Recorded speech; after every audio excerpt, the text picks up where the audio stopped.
Everyone, हमने इस video से प्रीवियस वीडियो में continuity of a complex function करा था। उसमें मैंने आपको बताया था कि कॉन्टिन्यूटी का क्या मतलब होता है किसी कॉम्प्लेक्स फंक्शन के लिए।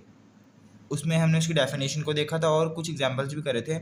उसी से रिलेटेड एक और एग्जांपल है, show that the function F of Z is equal to 1/z if z not equal to 0, infinity if z equal to 0 and 0 if z is equal to infinity is continuous in the extended complex plane। मतलब कि हमें इस function को क्या prove करना है, continuous prove करना है। ठीक है, देखिए हम ना यहाँ ये वाला केस लेकर चलेंगे जब z नॉट इक्वल टू 0 है। ठीक है, उस केस में आपके पास जो फंक्शन आएगा वो क्या आएगा, 1/z। जब z नॉट इक्वल टू 0 उस केस में आपका फंक्शन क्या 1/z है ना। ठीक है, जब z इज इक्वल टू 0 है और z is equal to infinity है ना, उस केस में मतलब कि कॉन्टीन्यूटी निकालना आपके सिलेबस में नहीं है। ठीक है, तो हम वही केस लेकर चलेंगे इस फंक्शन में जब z नॉट इक्वल टू 0 है। तब हम कैसे ये प्रूव करेंगे कि जो ये फंक्शन है वो कॉन्टिन्यूस है, उसको देखते हैं। ठीक है, तो देखिए सबसे पहले तो आपको कॉन्टिन्यूटी की डेफिनेशन पता होनी चाहिए, कॉन्टिन्यूटी क्या होती है। तो देखिए मैंने आपको बताया था कॉन्टिन्यूटी की definition, for epsilon greater than 0 there exists delta greater than 0 such that f of z minus f of z naught का मॉडुलस लेस देन एप्सिलॉन होगा whenever z minus Z note का जो मॉडुलस है वो less than delta होगा। ठीक है, मतलब कि अगर ये लेस देन एप्सिलॉन है, ये कब होगा, अगर ये लेस देन डेल्टा होगा। ठीक है, ये हमें प्रूव करना है। तो हमें मतलब कि करना क्या होता है, हमें ना ये लेकर चलना होता है। ठीक है, और हमें एक डेल्टा फाइंड आउट करना है जो इससे ग्रेटर हो।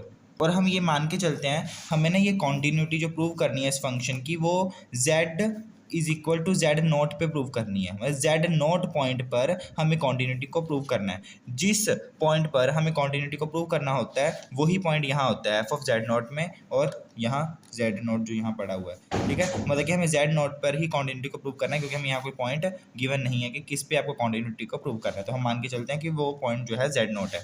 हम किसी पॉइंट के ऊपर ही, आपको पता है ना, कॉन्टिन्यूटी को प्रूव करते हैं, मतलब कि दिखाते हैं कि ये जो फंक्शन है इस पॉइंट पर कॉन्टिन्यूस है। तो ये हमने पॉइंट लिया जेड नोट, तो हम लेकर किसको चलेंगे, इसको, और इसी की हेल्प से ये प्रूव करेंगे कि ये जो है किसी पॉजिटिव नंबर से लेस है। ठीक है, वो पॉजिटिव नंबर जो भी आ जाएगा ना फिर वो आपका डेल्टा होगा। तो स्टार्ट करते हैं, consider F of Z minus f of Z note. ठीक है, यहाँ से हम स्टार्ट करेंगे। चलिए, एफ ऑफ जेड क्या है, 1/z है। ठीक है, minus f of Z note क्या आएगा, जहाँ जहाँ जेड है वहाँ वहाँ जेड नोट पुट कर दो, मतलब कि 1/z नोट। ठीक है, आपको पता ही होता है कि जब हमारे पास ऐसी डेफिनेशन होती है तो उस केस में हम क्या करते हैं, हम इसको कोशिश करते हैं कि कुछ ऐसा सा बना पाएँ। ठीक है, तो ऐसा बनाने के लिए हमें क्या करना पड़ेगा, इसका एलसीएम ले लीजिए, तो आ जाएगा Z not minus Z upon Z not, LCM ले लिया।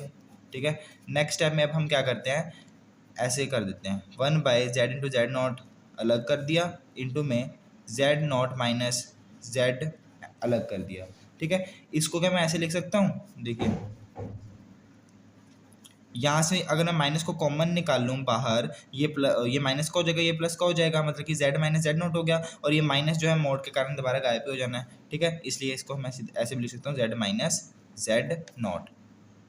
अब देखिए हमें क्या गिवन था, हम क्या लेकर चल रहे इसको। ठीक है, मतलब कि ये वाली टर्म को हम क्या लेकर चल रहे थे कि जो ये वाली टर्म है ये लेस देन एप्सिलॉन है। ठीक है, तो जो ये वाली टर्म होगी ये भी लेस देन एप्सिलॉन होगी, क्योंकि ये यही इसी से आई है। हमें प्रूव क्या करना है कि हमारे पास एक ऐसा डेल्टा आ जाए जो इससे ग्रेटर हो, है ना। हमें मतलब कि इससे ग्रेटर हमें कोई एक डेल्टा चाहिए, एक पॉजिटिव नंबर चाहिए। ठीक है, बट हमारे पास इसके साथ तो ये वाली टर्म आ रही है ना, अगर ये अकेली यहाँ टर्म होती ना, ये वाली टर्म ना होती, तो यहाँ हम एप्सिलॉन को कह देते कि ये हमारा डेल्टा है जी। ठीक है, तो हमारे पास एक ऐसा डेल्टा आ गया जो z माइनस जेड नोट के मॉडुलस से क्या है, ग्रेटर है।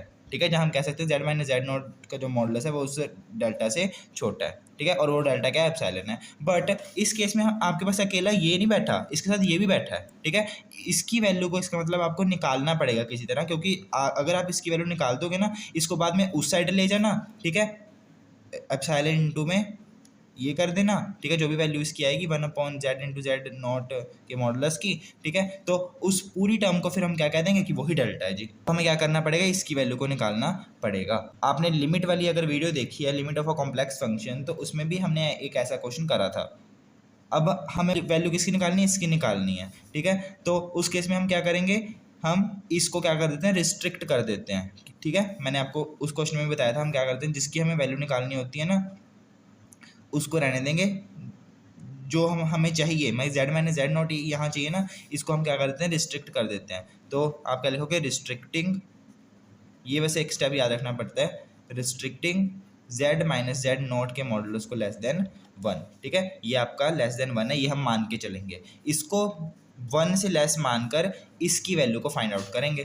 तो कैसे फाइंड आउट करेंगे, अब आपको फाइंड आउट इसकी वैल्यू करनी है। इसकी वैल्यू फाइंड आउट आप कैसे करोगे, इसको ना हम कोशिश करते हैं कि ऐसा बना दें, क्योंकि इस z-z0 को हमने लेस देन 1 मानना है, ठीक है। इसका यूज़ हम इसमें कर पाएंगे फिर, मतलब कि इसमें इसको इंट्रोड्यूस करने की कोशिश करेंगे। तो ये कैसे करेंगे, देखिए, z इंटू जेड नॉट का जो ये मॉडुलस है, इसको आप ऐसे लिख सकते हो, z-z0 into z not plus z naught का स्क्वायर। ये याद करना पड़ेगा कि आप इसको ऐसे लिख सकते हो। इसको जब आप सॉल्व करोगे तो यही आ जाएगा, ठीक है।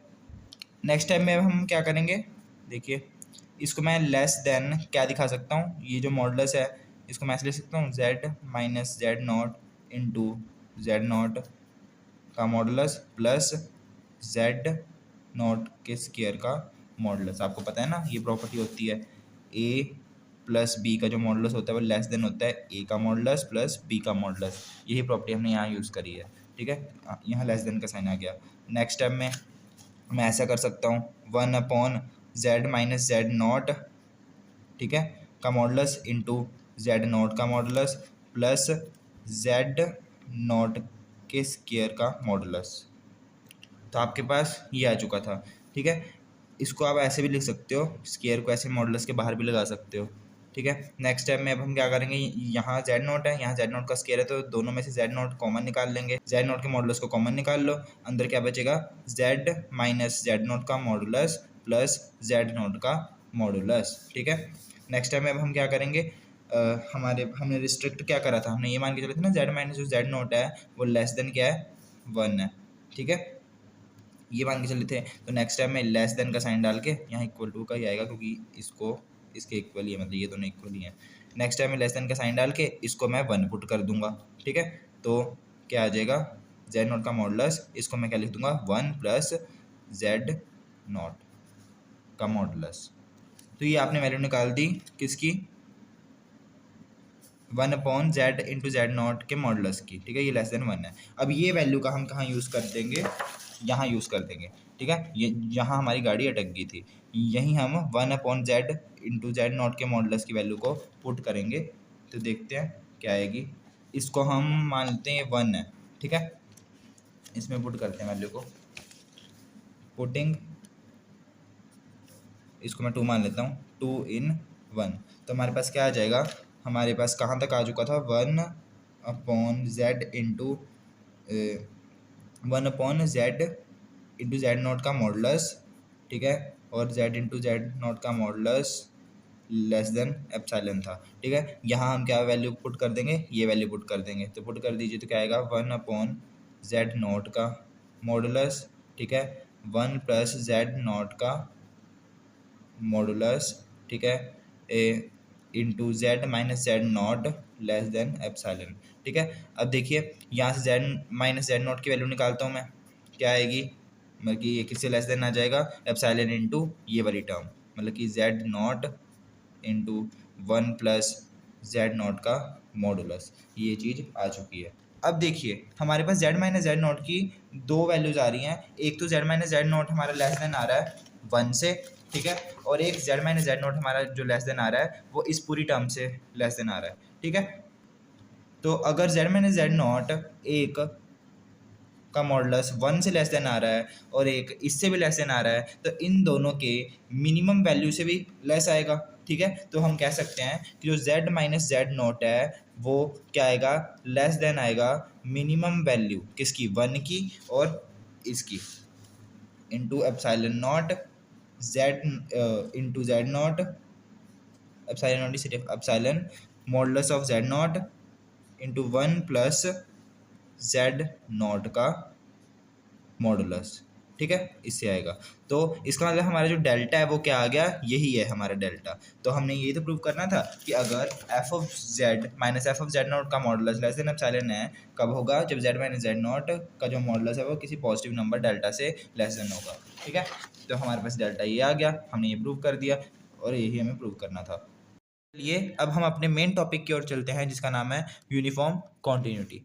कोई भी आपके पास कोई कॉम्प्लेक्स फंक्शन है, उसको हम कब कहेंगे कि वो यूनिफॉर्मली कॉन्टिन्यूस है, कब कहेंगे, अगर अगर मैं सिंपल लैंग्वेज में बताऊं, कोई एफ ऑफ जेड है, उसको हम यूनिफॉर्मली कॉन्टिन्यूस कब कहेंगे, अगर हमारे पास एक एप्सिलॉन के लिए जो कि ग्रेटर देन 0 है, there exist delta greater than 0 such that जो f of z1 minus f of z2 का जो मोड है वो लेस देन एप्सिलॉन होगा, कब, when ever z1 minus z2 का जो मोड है वो लेस देन डेल्टा होगा। ठीक है, यूनिफॉर्म कॉन्टिन्यूटी में क्या होता है, हम यहाँ दो जो है वेरिएबल्स लेते हैं या फिर नंबर्स लेते हैं। ठीक है, मतलब कि जब हम कॉन्टिन्यूटी दो वेरिएबल्स के ऊपर चेक करते हैं किसी रीजन के अंदर, ठीक है, तब वो जो कॉन्टिन्यूटी है उसको हम यूनिफॉर्म कॉन्टिन्यूटी कहते हैं। जब हम सिंपल कॉन्टिन्यूटी पढ़ते थे तो उसमें हम सिर्फ एक पॉइंट के ऊपर फंक्शन को देखते थे कि वो कॉन्टिन्यूस है या नहीं है, जैसे कि z is equal to Z naught. ठीक है, जेड नॉट के ऊपर ही देखा जाता था कि जो फंक्शन है वो कॉन्टिन्यूस है या फिर नहीं है। यहाँ हम दो नंबर्स के पेयर्स लेते हैं, जैसे कि z1 लिया और z2 लिया। ठीक है, तो इनके ऊपर हम कॉन्टिन्यूटी चेक करते हैं। चलिए इसके ऊपर एक क्वेश्चन करते हैं, जैसे कि हमारे पास है शो दैट जो ये फंक्शन है जेड स्क्वायर, ये यूनिफॉर्मली कंटिन्यूस है इन द रीजन, ये मतलब कि जेड का जो मॉड है वो लेस देन 1 है। ठीक है, ये हमें प्रूव करना है, हमें यूनिफॉर्मली कॉन्टिन्यूस प्रूव करना है।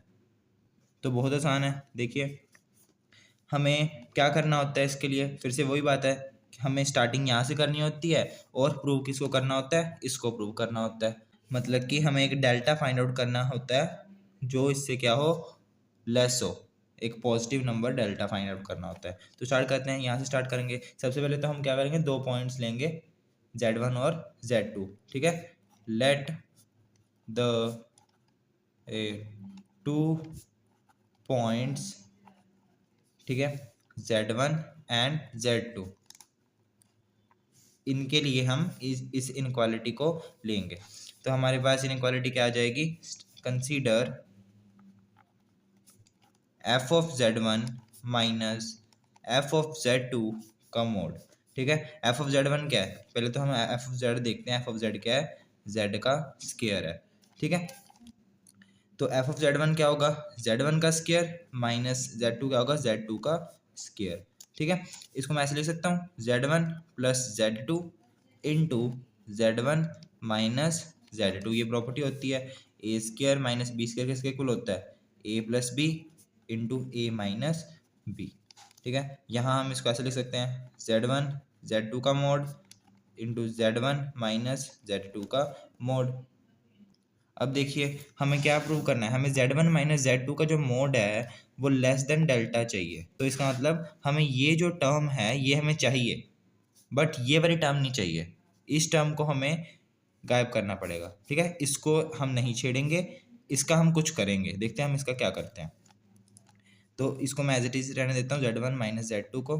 ठीक है, यहाँ मैं ये वाली प्रॉपर्टी लगा देता हूँ, a प्लस बी का जो मोड होता है वो लेस देन a का मोड प्लस b का मोड होता है। ठीक है, यही प्रॉपर्टी यहाँ लगाऊंगा, तो यहाँ आ जाएगा लेस देन का साइन और इसकी जगह क्या आ जाएगा, z1 का मोड प्लस z2 का मोड, ब्रैकेट में रख लिया इसको।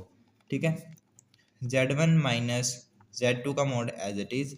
अब देखिए हमारे पास ये गिवन था कि जो z का मोड है वो लेस देन 1 है और हमें इस फंक्शन को इस रीजन के अंदर ही यूनिफॉर्म कॉन्टिन्यूस प्रूव करना था।